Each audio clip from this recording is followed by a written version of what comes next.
Chapter 10. Now Ahab had 70 sons in Samaria.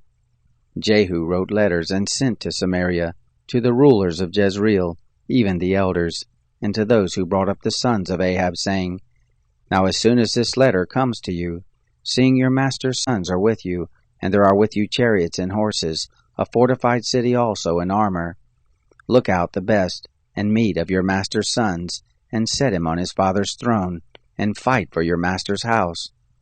But they were very afraid, and said, Behold, the 2 kings didn't stand before him, how then shall we stand? He who was over the household, and he who was over the city, the elders also, and those who brought up the children, sent to Jehu, saying, We are your servants, and will do all that you bid us. We will not make any man king. You do that which is good in your eyes. Then he wrote a letter the second time to them, saying, If you be on my side, and if you will listen to my voice, take the heads of the men, your master's sons, and come to me to Jezreel by tomorrow at this time. Now the king's sons, being 70 persons, were with the great men of the city who brought them up. It happened, when the letter came to them, that they took the king's sons and killed them, even 70 persons, and put their heads in baskets, and sent them to him in Jezreel. A messenger came and told him, saying, They have brought the heads of the king's sons. He said, Lay them in 2 heaps at the entrance of the gate until the morning. It happened in the morning that he went out and stood and said to all the people, You are righteous. Behold, I conspired against my master and killed him. But who struck all these? Know now that there shall fall to the earth nothing of the word of the Lord, which the Lord spoke concerning the house of Ahab, for the Lord has done that which he spoke by his servant Elijah. So Jehu struck all that remained of the house of Ahab in Jezreel, and all his great men, and his familiar friends, and his priests, until he left him none remaining. He arose and departed, and went to Samaria. As he was at the shearing house of the shepherds in the way, Jehu met with the brothers of Ahaziah king of Judah, and said, Who are you?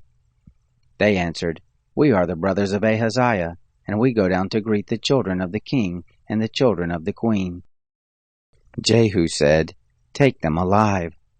They took them alive and killed them at the pit of the shearing house, 42 men. Neither did he leave any of them alive.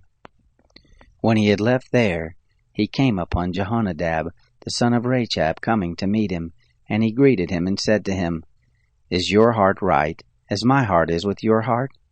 Jehonadab answered, It is. If it be, give me your hand. He gave him his hand, and he took him up into the chariot. He said, Come with me and see my zeal for the Lord. So they made him ride in his chariot. When he came to Samaria, he struck all who remained to Ahab in Samaria, until he had destroyed him, according to the word of the Lord which he spoke to Elijah. Jehu gathered all the people together and said to them, Ahab served Baal a little, but Jehu will serve him much. Now therefore call to me all the prophets of Baal, all his worshippers, and all his priests. Let none be missing, for I have a great sacrifice to do for Baal. Whoever shall be missing, he shall not live. But Jehu said this in deceit, to the intent that he might destroy the worshippers of Baal. Jehu said, Sanctify a solemn assembly for Baal. They proclaimed it. Jehu sent throughout all Israel, and all the worshippers of Baal came, so that there was not a man left that didn't come.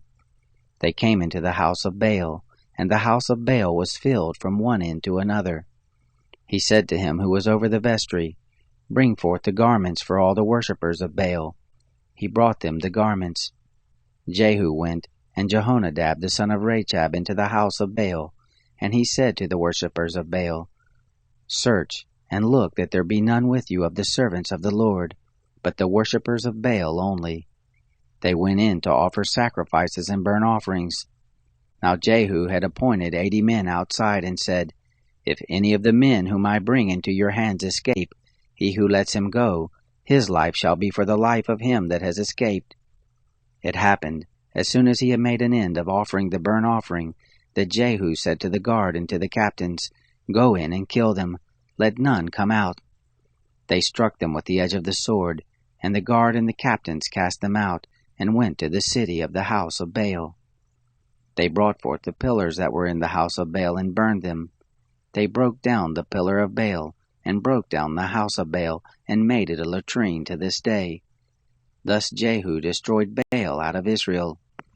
However, from the sins of Jeroboam the son of Nebat, with which he made Israel to sin, Jehu didn't depart after them, even the golden calves that were in Bethel, and that were in Dan.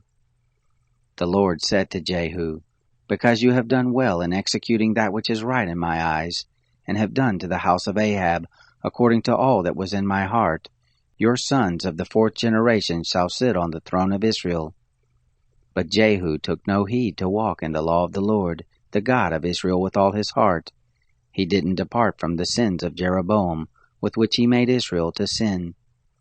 In those days the Lord began to cut off from Israel, and Hazael struck them in all the borders of Israel, from the Jordan eastward, all the land of Gilead, the Gadites and the Reubenites and the Manassites, from Aroer, which is by the valley of Arnon, even Gilead and Bashan.